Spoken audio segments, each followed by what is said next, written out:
Algo, Señor, pido a ti, que a diario esté en tu casa, oh sí, siempre, Señor, hasta el final, y tu hermosura ver.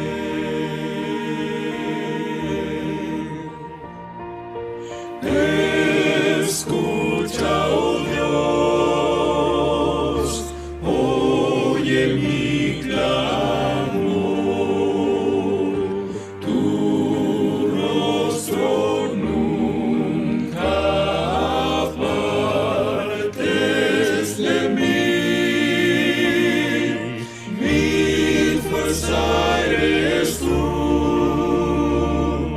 y mi protección, me llevarás a ti.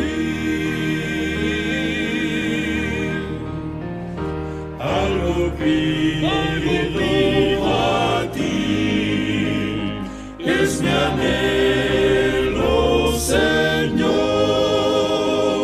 quiero verte, quiero verte, verte. Algo, Señor, pido a ti, que a diario esté en tu casa, oh sí, siempre, Señor, hasta el final, y tu hermosura ver. Algo pido a ti, es mi anhelo, Señor.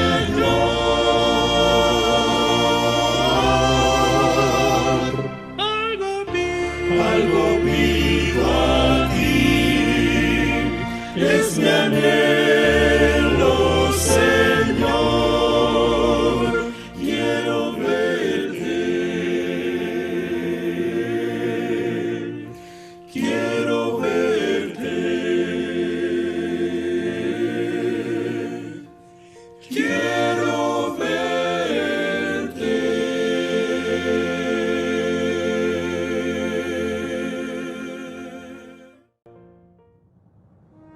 Este no es solamente un día más, es un día que se aparta para pensarlo mejor. Cuando todo parece oscuro y sin propósito en medio de la pandemia mundial y otros problemas, nos reunimos virtualmente para oír del amor de Dios. En este medio de comunicación oiremos su palabra y nos renovaremos en fe y la bendición celestial. Le invitamos a hacer de esto una visita al templo virtual. Muy buenas tardes, amados hermanos, les saludo en el amor del Señor. Es un gusto para mí poder compartir con ustedes el día de hoy a través de estas plataformas de las que disponemos actualmente. Hoy en la mañana tuvimos una muy linda escuela dominical.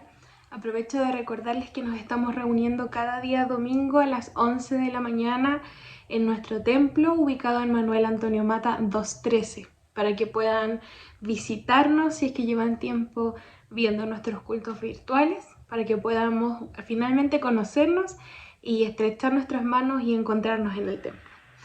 El día de hoy tengo la bendición de poder compartir con ustedes el mensaje de esta tarde y les invito a que podamos orar para poder dar inicio a este culto. Te damos muchas gracias, Señor, por este día de vida. Gracias por tu amor, por tus cuidados con nosotros. Gracias porque podemos estar juntos, Señor, a través de estas plataformas. Gracias porque tú nos permites, y hay personas que también están sintonizando cada día domingo estos cultos que realizamos a través de Facebook y YouTube. Gracias, Señor, porque podemos no vernos, Señor, pero sí estar juntos en un mismo espíritu y en un mismo deseo por conocer más sobre tu palabra y alabar tu nombre. Gracias por todo, Padre Santo, te damos y te pedimos que te quedes con nosotros, acompañándonos en este culto y hablando a través de tu palabra, Señor, en nuestros corazones. En el nombre de Jesús, amén. El día de hoy vamos a estudiar el capítulo 5 y 6 de Primera de Corintios, así que los invito a que puedan abrir sus Biblias y buscar, como les comentaba recién, Primera de Corintios capítulo 5 y 6. El tema general de los capítulos 5 y 6 que vamos a estudiar el día de hoy tiene que ver con los escándalos de la iglesia de Corinto, la inmoralidad, y también se habla sobre los problemas legales entre creyentes de aquellos tiempos, lo cual sin lugar a dudas también es muy aplicable para días como hoy, y la importancia de recordar que nuestros cuerpos son templo del Espíritu Santo. Vamos a la lectura bíblica. Se ha sabido que hay entre vosotros inmoralidad, y una inmoralidad tal como no existe entre los no judíos, a tal extremo que alguno tiene a la mujer de su padre, es decir, a su madrastra. Y os habéis vuelto arrogantes. ¿No debierais más bien lamentarlo y haber quitado de en medio de vosotros al que cometió tal acción?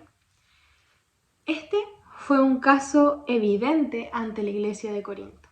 No se trataba de chismes ni de rumores que circulaban por la comunidad. Era una situación real y de conocimiento público entre los hermanos y hermanas de Corinto. Y era un caso tan grave de inmoralidad que ni siquiera se daba entre los no creyentes, entre los no cristianos, pero sí se daba en la iglesia. Situación realmente preocupante. Era la historia de un hombre que tuvo relaciones con la esposa de su padre, es decir, con su madrastra. El apóstol que escribe este libro estaba usando un lenguaje muy enérgico y claro, y la verdad es que estaba tratando con un pecado realmente doloroso. Los creyentes de la iglesia lo estaban aceptando, lo estaban consintiendo sin hacer nada al respecto. Lo estaban normalizando, tal como actualmente se han normalizado muchas situaciones, las cuales en reiteradas ocasiones hemos podido oír que se justifican con la frase «los tiempos han cambiado». Y es aún más triste cuando está acompañada de esta otra frase que dice «la iglesia debe adaptarse a estos nuevos tiempos», lo cual no es así. La iglesia de Corinto había normalizado este asunto en la comunidad y ahora hay ciertas cosas que necesitamos decir sobre este asunto. En realidad, no había necesidad de pruebas. Era una situación bien conocida por la comunidad, como les comentaba anteriormente. No eran habladurías ni rumores falsos como muchos podrían pensar. Pablo nunca lo habría planteado de esta manera, como leímos en los versículos, si no hubiese estado seguro sobre lo ocurrido. También conviene aclarar que no era un pecado dudoso o discutible, sino que era un pecado realmente evidente, que aún había sido reconocido por la sociedad en general como un pecado, por los no creyentes había sido reconocido como un pecado, algo que no estaba bien, que no debía suceder, pero aún así se había dado entre los hijos de Dios. Actualmente podríamos observar algunos pecados de nuestros días que ante los ojos humanos resultan dudosos o menos malos, o que pueden ser, entre comillas, justificados muchas veces dentro de las iglesias, lo cual no está bien tampoco y deben ser tratados a nivel pastoral. Una situación muy cotidiana que podemos ver también en algunas iglesias o en algunas congregaciones es, por ejemplo, el fumar.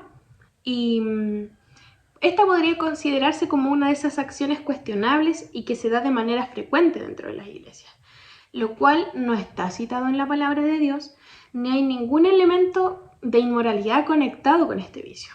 Pero sí, se trata de un vicio que daña el cuerpo, produciendo o afectando incluso a la salud y la formación de los bebés que se encuentran en el vientre materno y también de la gente que rodea a los fumadores.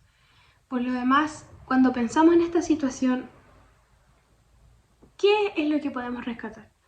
Decimos, ¿será parte de la voluntad de Dios que yo pueda tal vez consumir o tener este vicio que en realidad puede afectar tanto mi vida como de las personas que me rodean?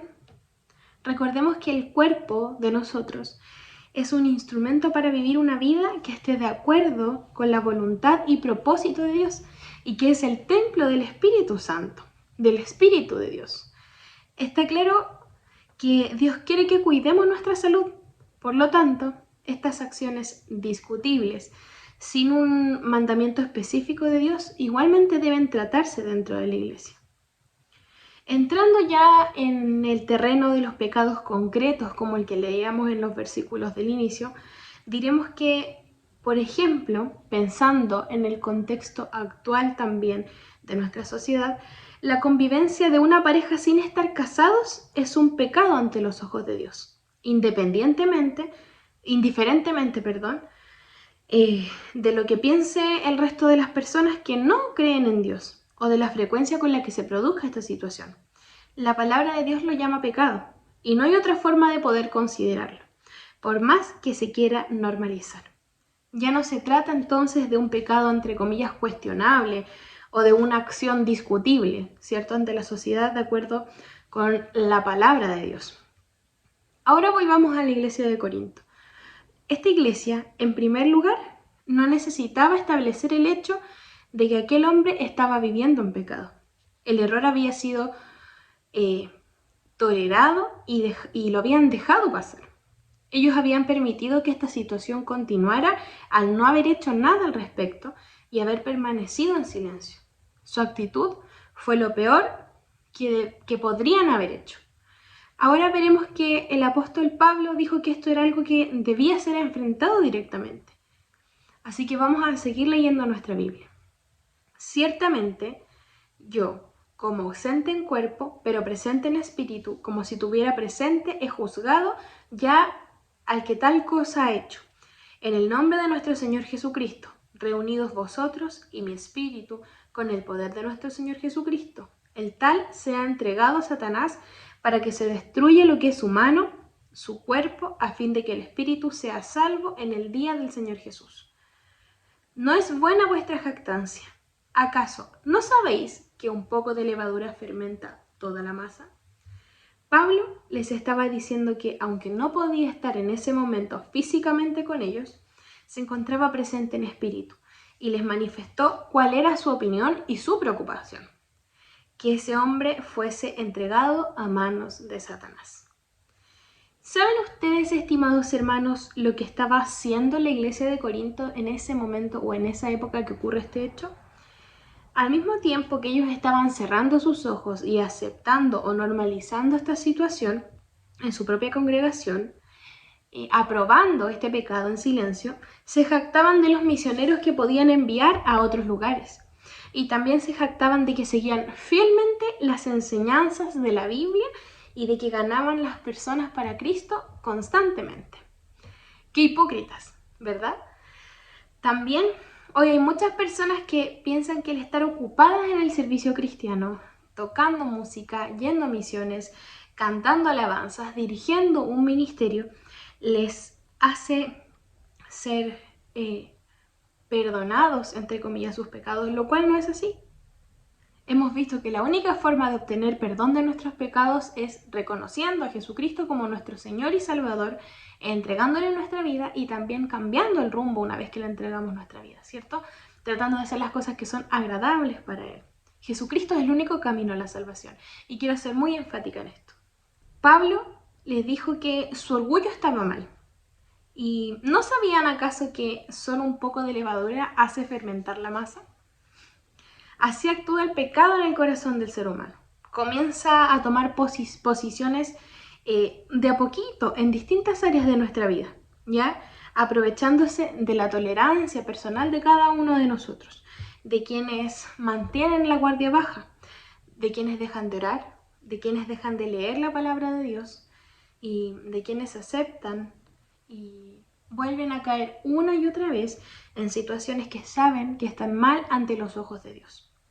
Y se llega a un punto en el cual que si no se es radical y se abandona el pecado, este neutraliza, anula y destruye la capacidad de poder enfrentarnos al pecado y abandonarlo rápidamente, pasando a estar en un estado de esclavitud del cual es cada vez más difícil salir, y aún más si no le entregamos estas situaciones a nuestro Señor Jesucristo.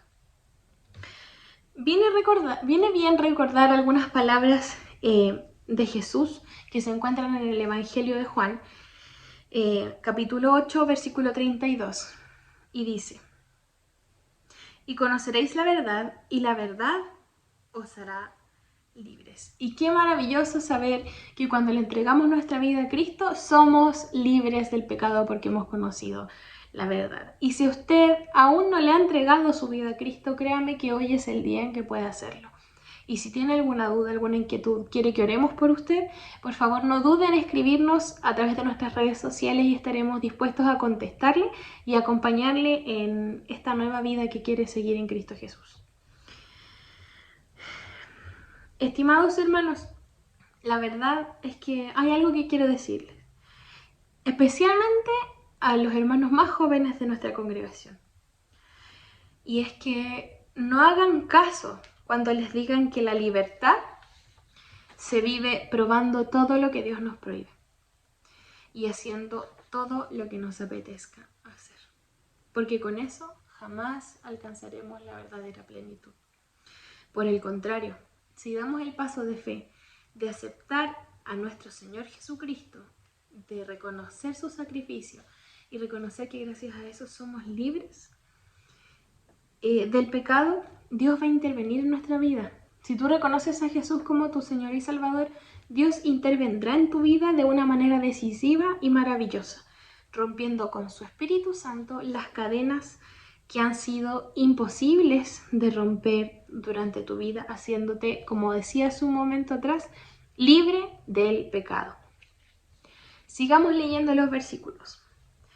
Limpiaos, pues, la vieja levadura, para que seáis nueva masa como lo sois, sin levadura, porque vuestra Pascua, que es Cristo, ya fue sacrificada por nosotros. Así que celebremos la fiesta, no con la vieja levadura, ni con levadura de malicia y de maldad, sino con panes sin levadura, de sinceridad y de verdad.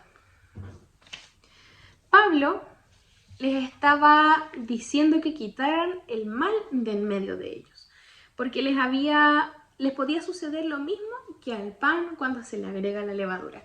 Y aquí todos aquellos que en algún momento de su vida hayan hecho pan van a entender muy bien este ejemplo. Porque cuando juntamos los distintos ingredientes de la masa y agregamos la levadura, llevamos a cabo un proceso de dejar leudar el pan, ¿cierto? Dejamos que éste aumente su tamaño hasta que alcanza el tamaño que nosotros esperamos o deseamos y después rápidamente es metido al horno para poder detener el proceso de fermentación y evitar que se eche a perder la masa, ¿verdad? Si el pan no fuese puesto en el horno, al tiempo que les comentaba cuando estuviese listo la masa, el proceso de fermentación continuaría, el pan seguiría creciendo y toda la masa se echaría a perder. Y eso, queridos hermanos, es exactamente lo mismo que ocurre con el mal en la iglesia. Cuando no se trata la raíz del mal que está dentro de ella, la situación estallaría en cualquier momento y destruiría la eficacia de la iglesia. Tal como dijo el apóstol Pablo, un poco de levadura fermenta toda la masa. Es por eso que él les dijo que debían limpiarse de la vieja levadura para así ser una nueva masa, sin levadura. En el Antiguo Testamento, después de la fiesta de Pascua, seguía inmediatamente la fiesta de los panes sin levadura. Pablo entonces dijo que Cristo, la verdadera Pascua, ya fue sacrificada por nosotros. Esto debía ser seguido por vidas que estuviesen libres de levadura. Pero en vez de eso, la congregación de Corinto estaba permitiendo que la levadura, es decir, el mal y el pecado, entrara en su iglesia y generara este conflicto. Y no solamente este. ¿Cuántas cosas más podrían haberse presentado? Divisiones. ¿Cuántos más problemas pueden haberse presentado dentro de la iglesia de Corinto? Pablo no estaba hablando precisamente de cómo una persona se salvaba, sino que estaba comentando acerca de la vida del creyente después de que había sido salvo. Sigamos leyendo. Os he escrito por carta que no anduvierais en compañía de personas inmorales.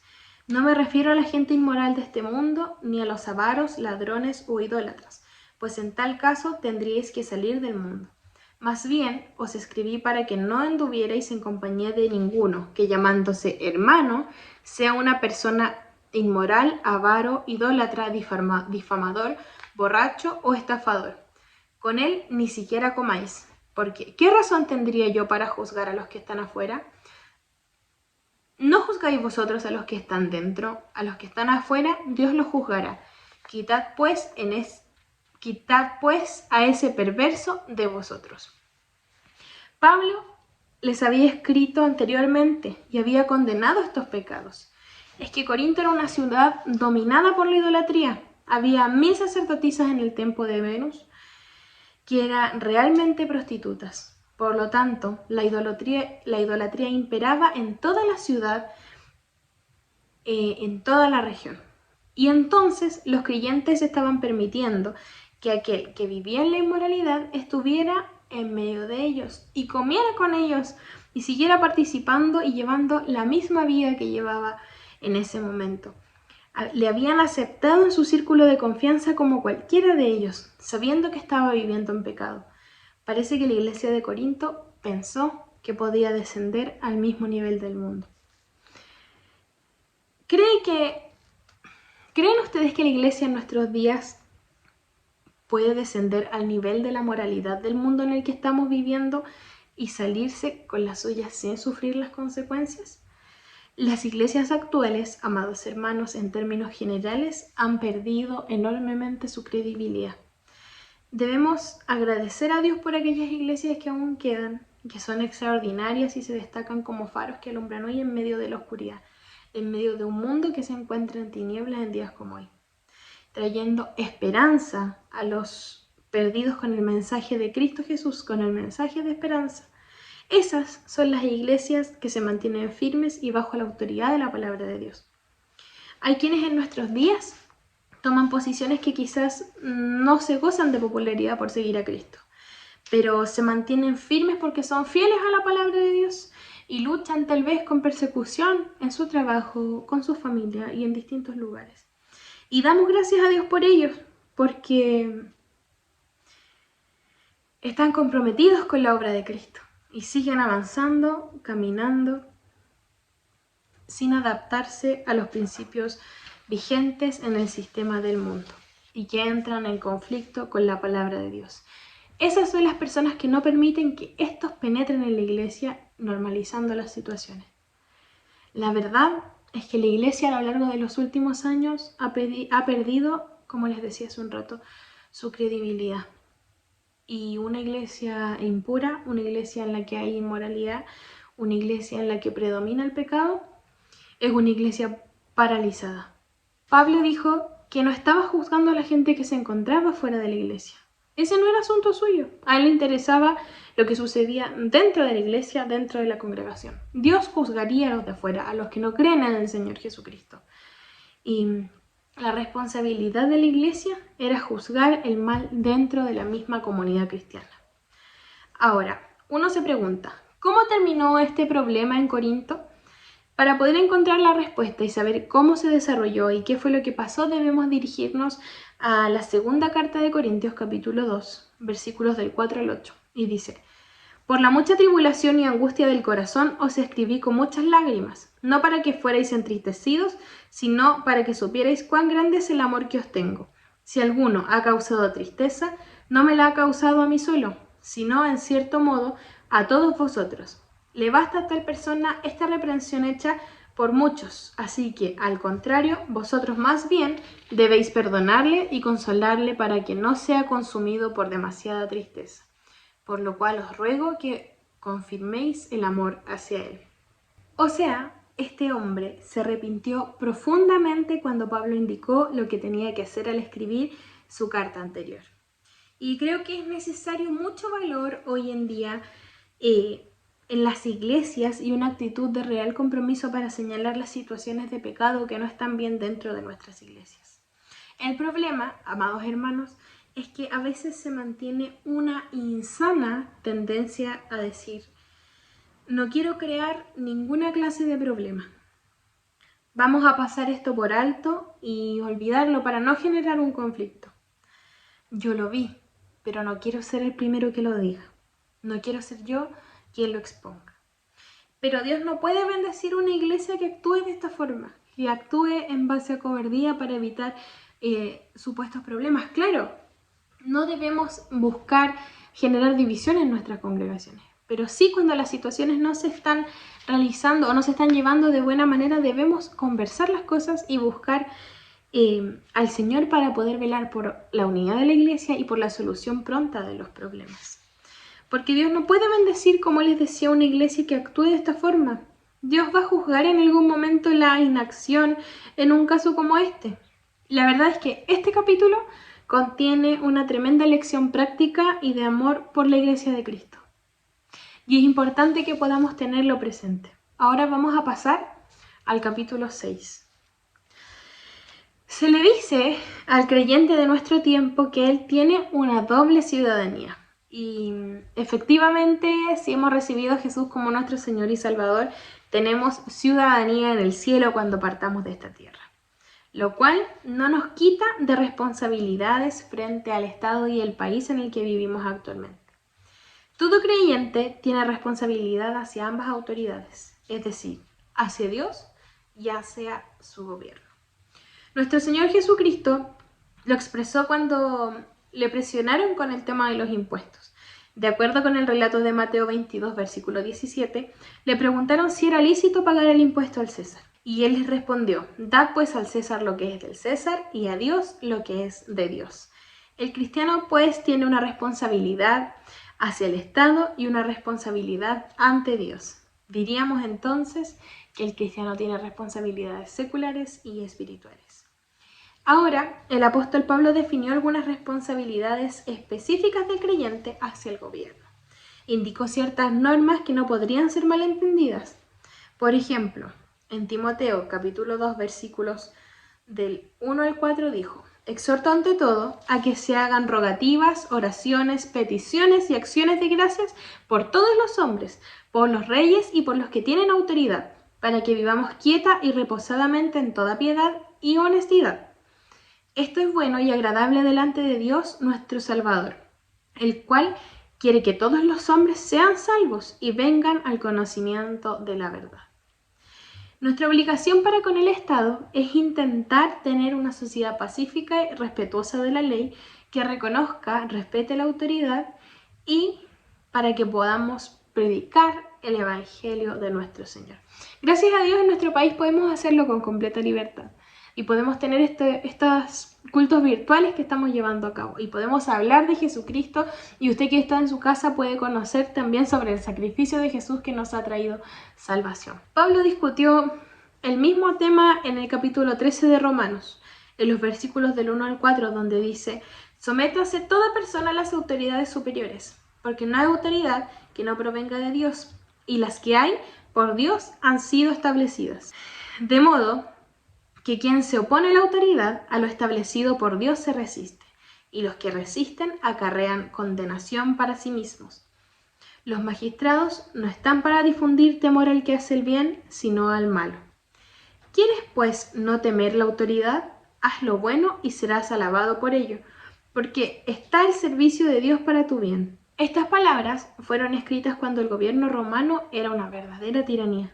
Los emperadores de esta época eran dictadores y muchos de ellos fueron perseguidores de la iglesia de los inicios. Es cierto que si uno se oponía al gobierno romano se enfrentaba a muchos problemas.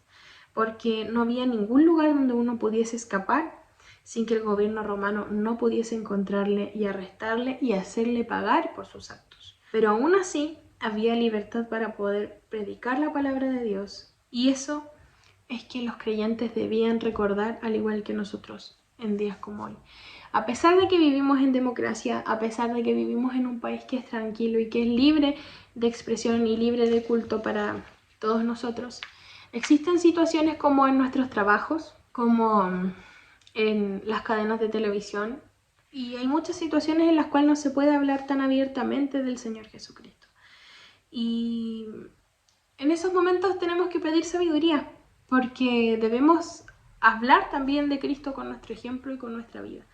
Y cuando pienso en estas cosas me pregunto si realmente estamos reflejando a Cristo con nuestra vida, con nuestras palabras, con nuestras acciones y con el trato que tenemos con las otras personas. Lo invito a que pueda cuestionarse esto y reflexionarlo, y si se da cuenta de que aún falta un poco de amor en sus acciones para poder ser un buen representante de Cristo hacia las personas que les rodean, pueda pedir sabiduría, amor y también dominio propio para poder representar como corresponde a nuestro Señor Jesucristo.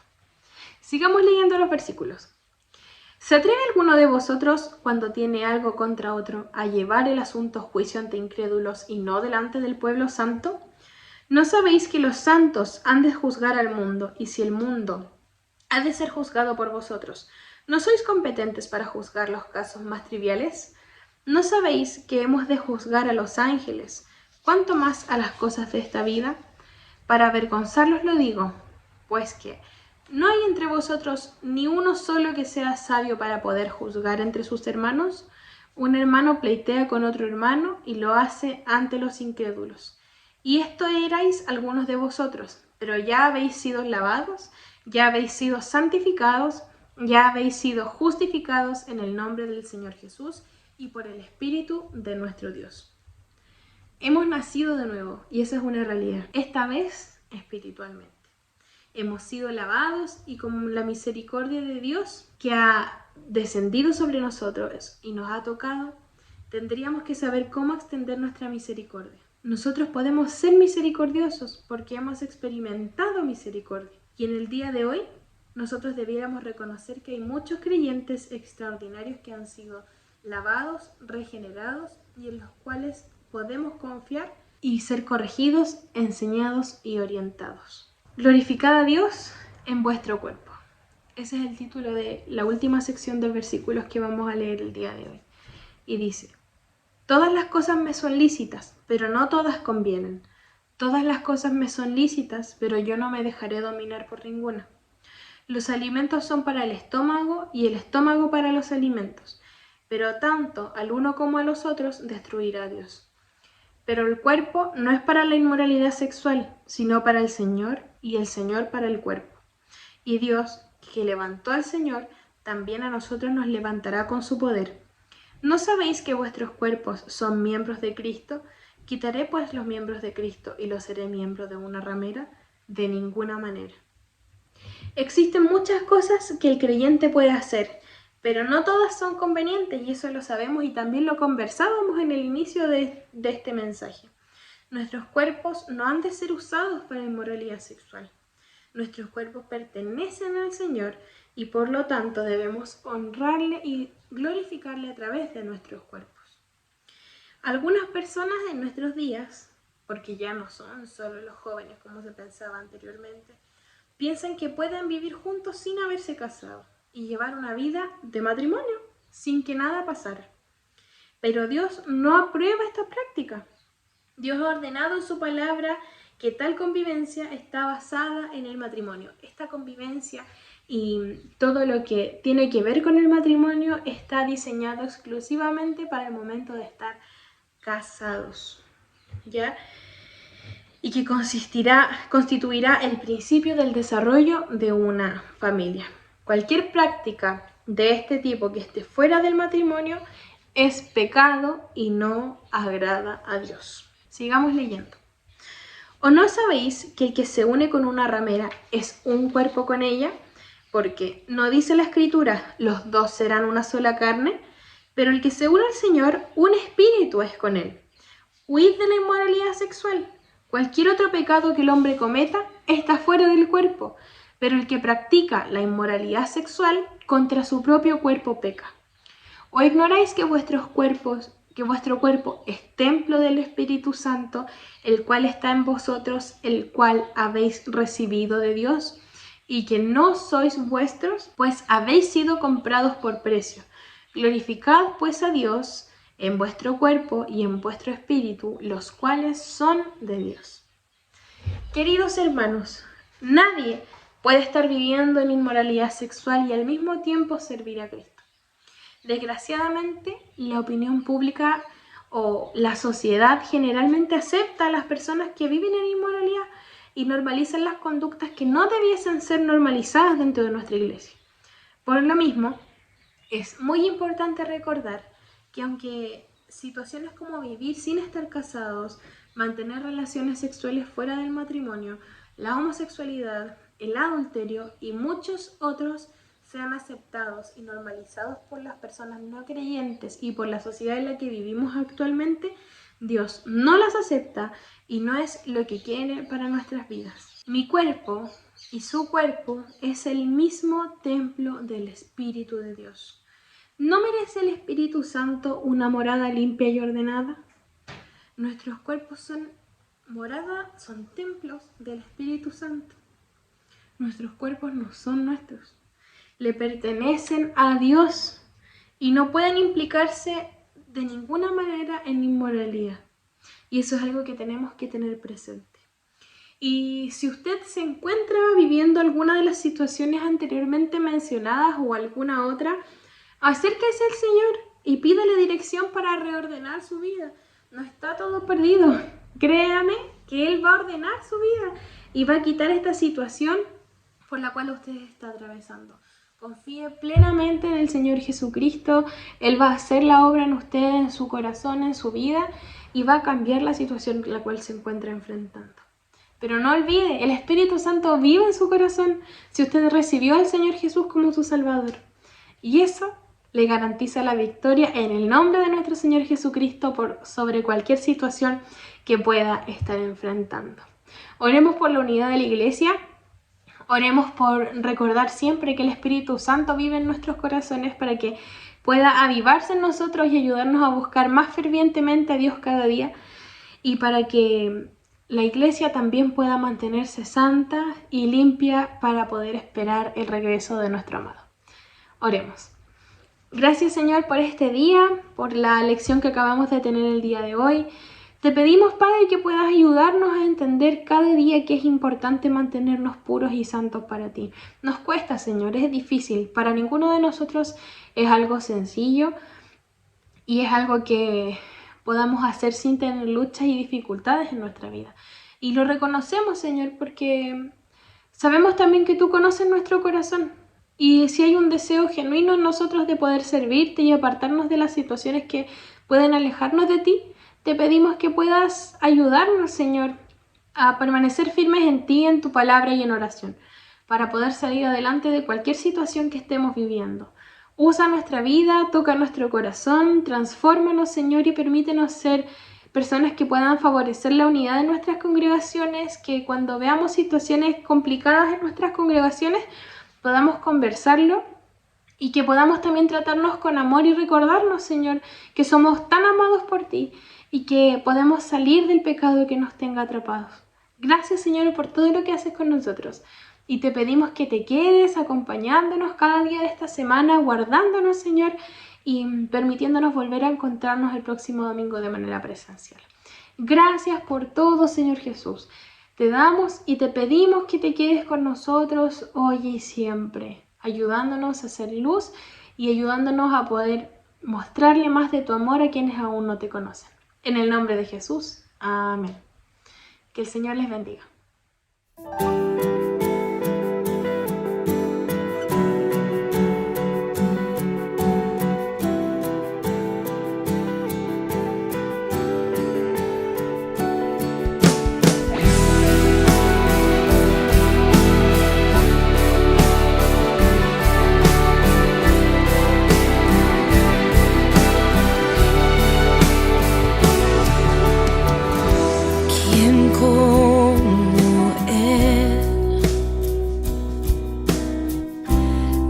Nada iguala su gloria y su poder, grande es su amor.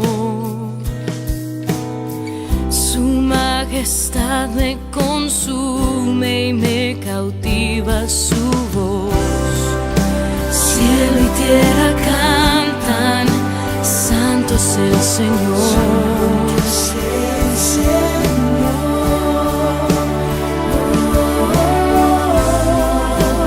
Elevó mi alma en adoración.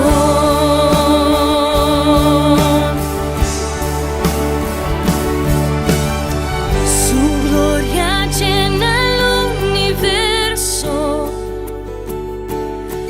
y su mirada es como estruendo que hace temblar.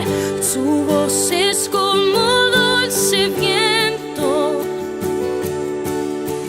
Por su palabra todo acaba y vuelve a empezar.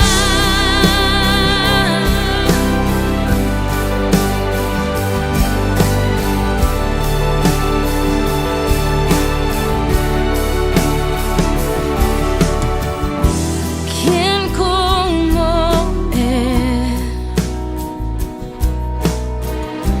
Nada igual a su gloria y su poder, grande es su amor. Su majestad me consume y me cautiva su voz. Cielo y tierra cantan, santo es el Señor.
¿Quién como Él? ¿Quién